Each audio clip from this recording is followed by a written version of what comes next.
So today we are going to discuss activity-based management and activity-based costing.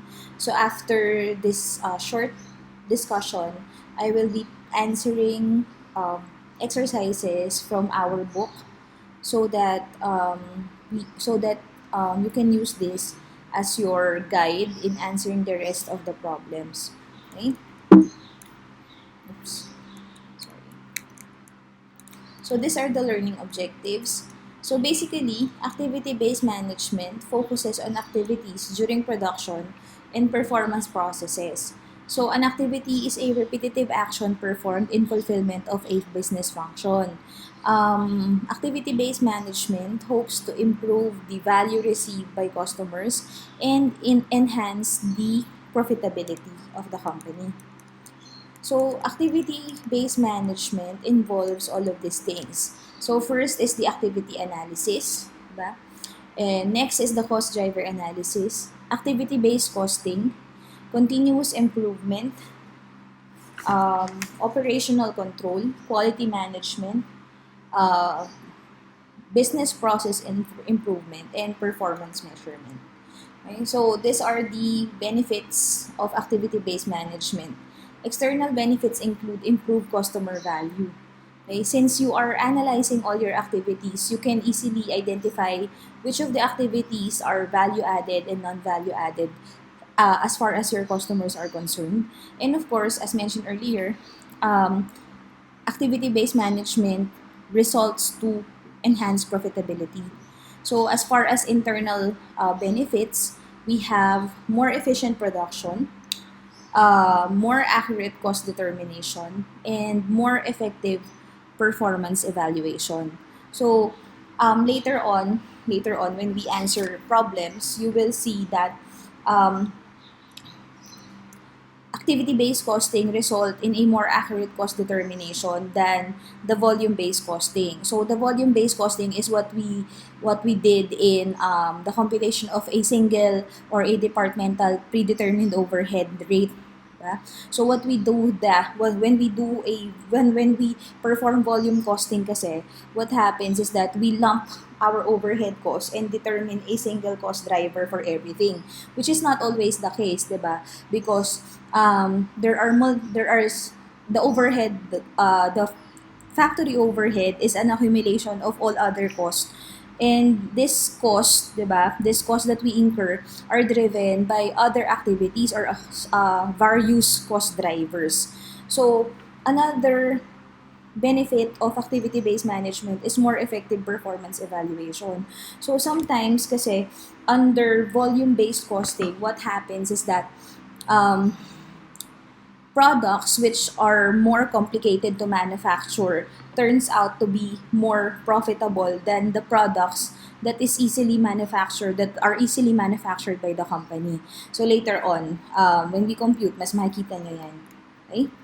So, in activity analysis, again, you have to identify what is a value-added activity and what is a non-value-added activity. So, a value-added activity increases worth of a product or service to a customer. And basically, we consider it as a value-added activity if the customer is willing to pay for it. Non-value-added activity, on the other hand, increases time spent on product or service but does not increase its worth.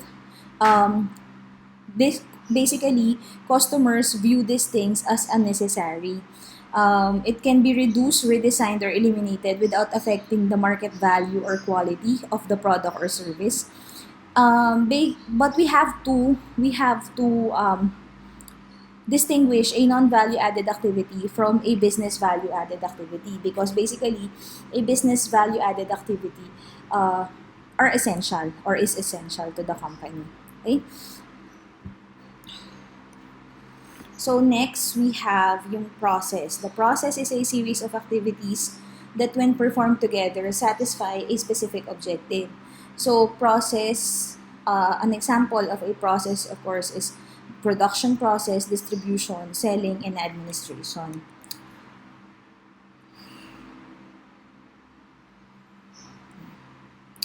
So there, this is a diagram. This is a diagram which shows the production process. Of course, So first we have the engineering designs the product and determines the materials or components. And then, of course, after doing that, the marketing determines whether the public desires the product and if so, at what price. So market research.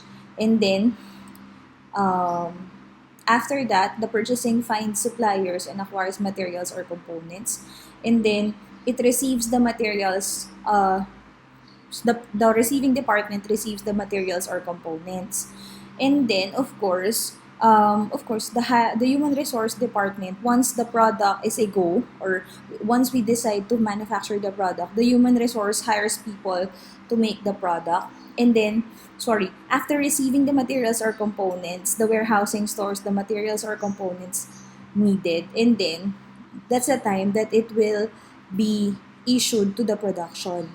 So basically, accounting pays the suppliers and the employees. Okay? Sorry.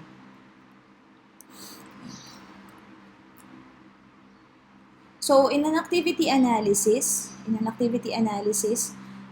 create a process map or a detailed flowchart for each process. So the one that we have, the previous slide depicts a process map. So you identify each step. And then, the next thing you need to do is to create a value chart. So, identify stages and time spent in stages from beginning to end of the process. So, basically, as a rule, value-added activities are the processing time and the service time. Non-value-added activities includes inspection time, transfer time, and idle time. Okay? So, cycle time is computed as value-added time plus non-value-added time. So our goal is to eliminate or minimize activities that add the most time and cost and the least value. So again, the goal is to eliminate the non-value-added time. So after we have computed for the total cycle time, the next thing you need to do is to determine the manufacturer cycle efficiency. So the manufacturer cycle efficiency can be computed by dividing the value-added processing time by the total cycle time. So the thing you need to remember about manufacturing cycle efficiency is that 100% efficiency is unrealistic. Of course, the goal is not to eliminate, or it is not realistic to eliminate all the non-value added activity or non-value added time. So basically, our goal is to reduce this non-value added activity so as to increase the manufacturing cycle efficiency. As you can see, the non-value added time is included in the denominator. So as our denominator decreases, diba, the manufacturing cycle efficiency will increase. Value-added activity usually represents about 30% of the total cycle time. So, implementing the just-in-time system increases the manufacturing cycle efficiency. So, the just-in-time system is a manufacturing philosophy which was originated in Japan. So, basically, what happens under the just-in-time system is that we only order raw materials once we have received the order from our customers, and then this will be thoroughly discussed later on. Okay? So, non-value added activities are attributed to the following factors. Number one, it is systemic, nakagawian na, nakasanayan na. Number two, physical. So, sometimes the physical layout of our facilities such as the warehouse and the plant, minsan magkalayo sila, and therefore may time spent na ita-transfer mo pa yung raw materials from the warehouse to the production department or the plant itself. So, yung time na yon na tinatransfer mo, yung we transfer the raw materials from the warehouse to the production department may be reduced if you have a physical arrangement or physical layout of the plant na efficient, magkatabi lang dapat siya, di ba? And of course, syempre, we have human, di ba? So, this cannot be eliminated because of human factors as well. So, eliminating or reducing non-value added activities that create the most cost will, number one, increase product or service quality, and it will also decrease cycle time and cost. So let us go back to our example, no? Transferring of raw materials from the warehouse to the production department. So of course, whenever you transfer this raw materials, if you will use a forklift and all, you hire a forklift operator. Of course, it consumes gas. We also have the depreciation of the forklift equipment and all.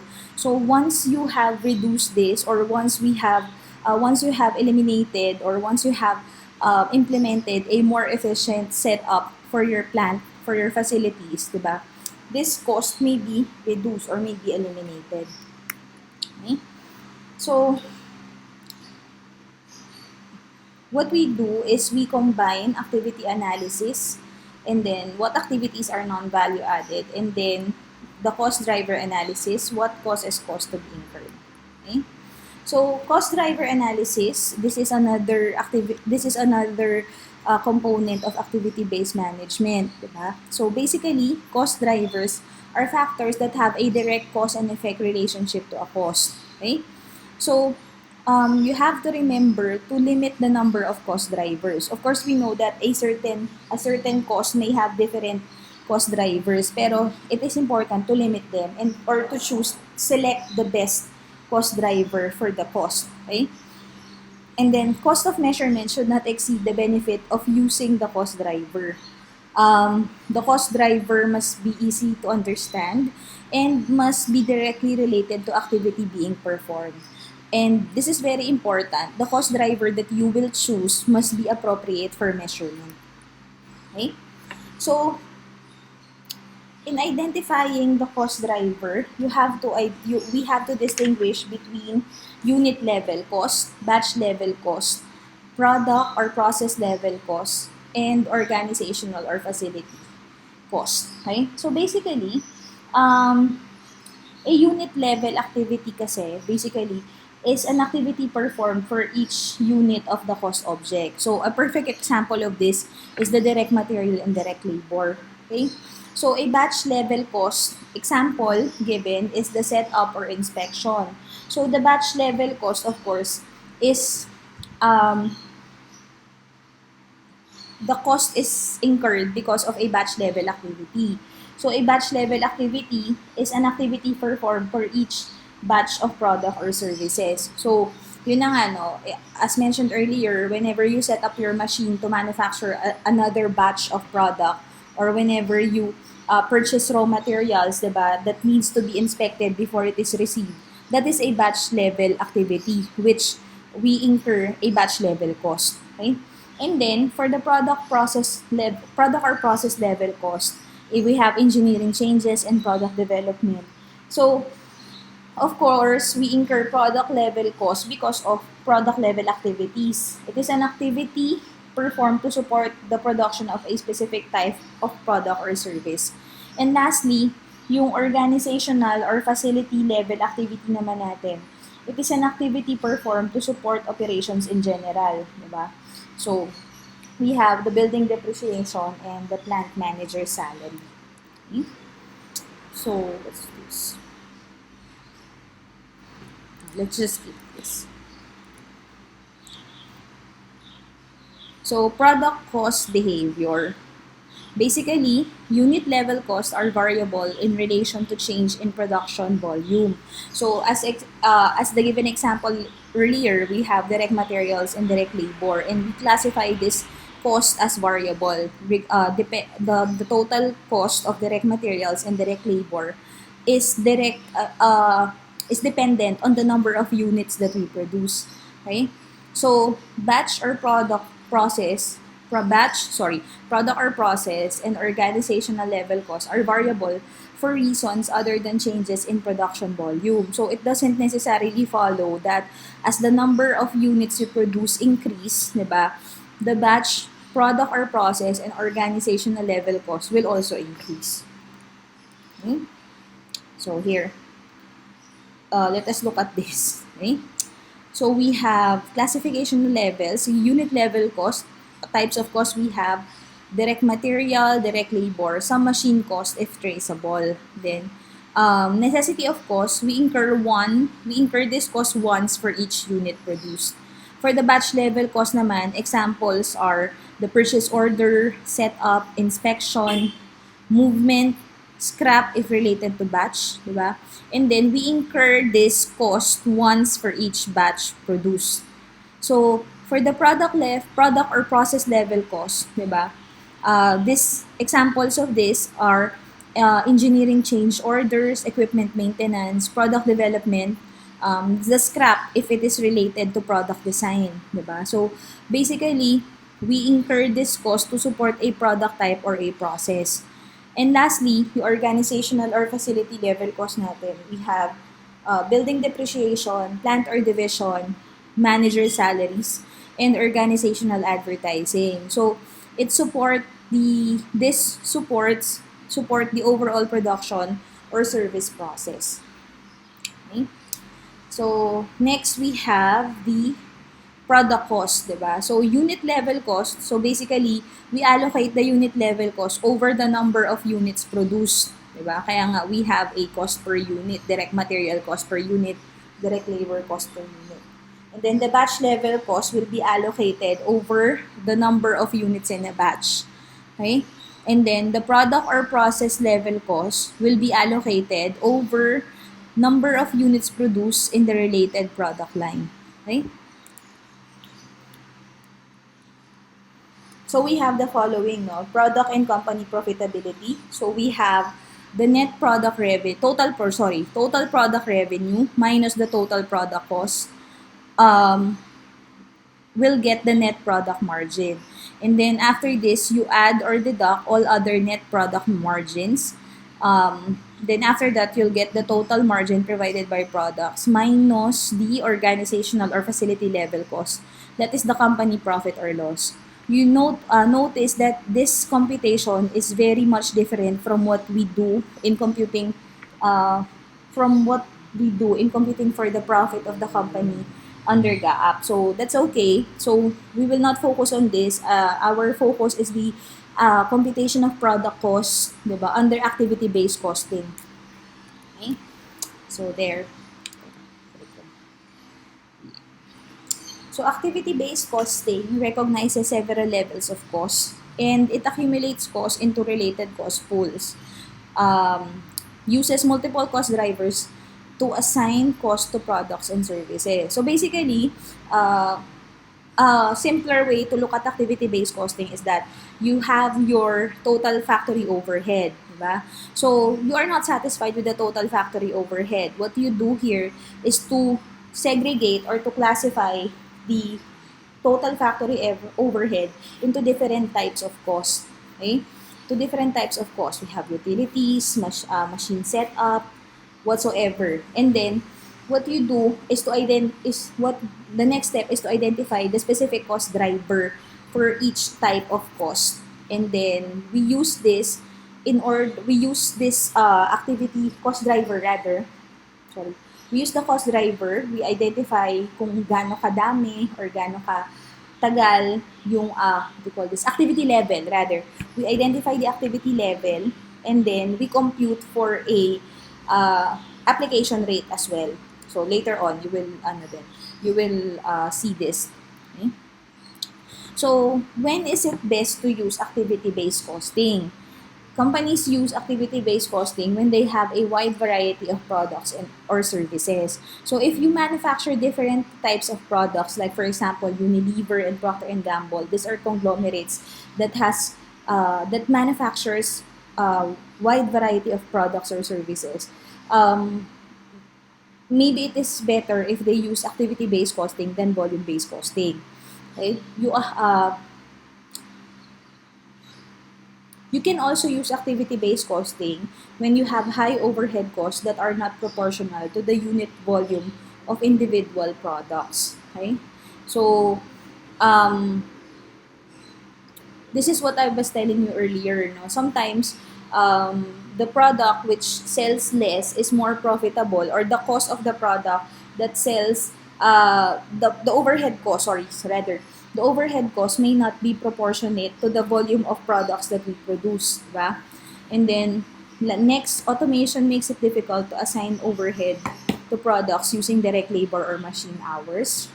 Of course, in nowadays, most of the production process is already automated. So sometimes it is not possible to assign overhead using direct labor or direct or machine hours only as our basis. And then companies can also use ABC when profit margins are difficult to explain.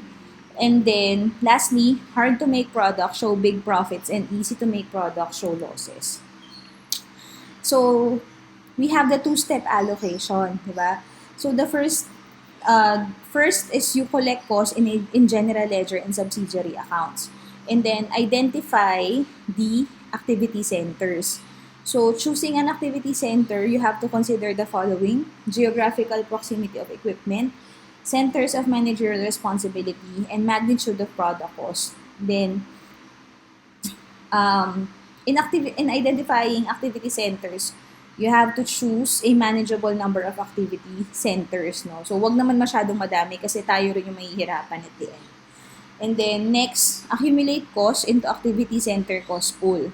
So, in doing this, you have to identify the cost driver and ensure that costs in each pool are driven by homogeneous activities, and it is also strictly proportional to the activity. Next, after accumulating costs into activity center cost pools, next step is to allocate cost to products and services. So, activity driver measures demands placed on activities, thus the resources consumed by the product or service. So these are some examples of activity drivers that we can use, diba? So we have reports requested, job change actions, hiring actions, training hours, transactions processed, engineering changes, defects discovered, repair hours, material requisitions, purchase requisitions, space occupied, setups, moves, and employees. Okay. So this is a graphical example, di ba, of what happens under activity-based costing. So basically, you record costs in the general ledger and then you accumulate the costs in different activity center cost pools. And then you identify a specific activity driver, and then using that activity driver, we assign the cost to the cost objects. Okay. So traditional or volume-based costing, versus activity-based costing. So when activity-based costing is implemented, cost is reduced for high-volume standard products, and then cost is increased for low-volume complex specialty products. So long-term variable cost, yung cost driver natin, of course, we have to consider the product variety, number of different types of products that we manufacture, and then the product complexity, the number of processes through which a product flows. So activity cost, ABC costing considerations, we have number and diversity of products or services produced, diversity and differential degree of support services used for different products, extent to which common processes are used, and effectiveness of current cost allocation methods. Rate of growth of period cost. So, of course, we all know naman that in cost accounting, we do not have a strict set of standards unlike in intermediate, ano? So, it is really up to the company to determine if activity-based costing is best for them rather than the volume-based costing. Kasi we do have the cost-benefit assumption, right? Under the cost-benefit assumption, dapat the cost of providing the information must not, the cost of providing the information must not exceed the benefit that we can derive from the said information. So, if it will be very complicated and costly for the company to shift from the traditional costing or volume-based costing to activity-based costing, or they might as well stick with the volume-based costing. Okay? So, ayan. Use ABC costing for, product variety and process complexity. So, when you have product variety and then complex yung production process natin, activity-based costing is the way to go. Lack of commonality in overhead cost. problems with current cost allocation, and changes in business environment. Okay? Sorry. So for product variety and process complexity, basically, um, nowadays we have the mass customization. So of course, because consumers nowadays want to have many choices, and then of course, syempre, too many choices causes opportunity or has increased the opportunity for errors, diba? Tapos, it is reduced by simultaneous or concurrent engineering and design for manufacturability. Okay. Lack of commonality in overhead costs. So we have some products or service uses substantially more overhead than others. Tapos, we also have problems with current cost allocations, significant changes in process with no change in cost allocation. Tapos, expense majority of period cost when incurred. And then, lastly, changes in business environment. It increase in competition or change in management strategy. So, continuous improvement rather, eliminates non-value added activities to reduce cycle time, makes product or perform services with zero defects, and then reduces product cost on an ongoing basis. It simplifies products or end processes. Diba? So, activity-based costing supports continuous improvement. Criticisms of ABC. Okay, sorry. Again, it involves significant amount of time and cost to implement. Tapos, we also must overcome barrier to change. So, if the employees of the company are used to using the traditional costing method, um, it will be very hard for them to change their mindset or the culture of the company. So, lastly, it does not conform to the generally accepted accounting principles. Advantages of ABC and ABM. So, we identify and monitor significant technology costs, trace technology costs directly to products. It increases market share. It identify the cost drivers that create or influence cost. Identify activities that do not contribute to perceived customer value. Understand the impact of new technologies on all elements of performance. Translate goals into activity goals. Analyze the performance of activities across business functions. Analyze the performance of problems. And it promotes standards of excellence.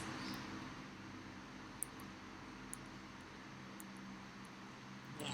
So there you go. For more of this, please read chapter 5 of your book. Okay? Activity-based costing and customer profitability analysis.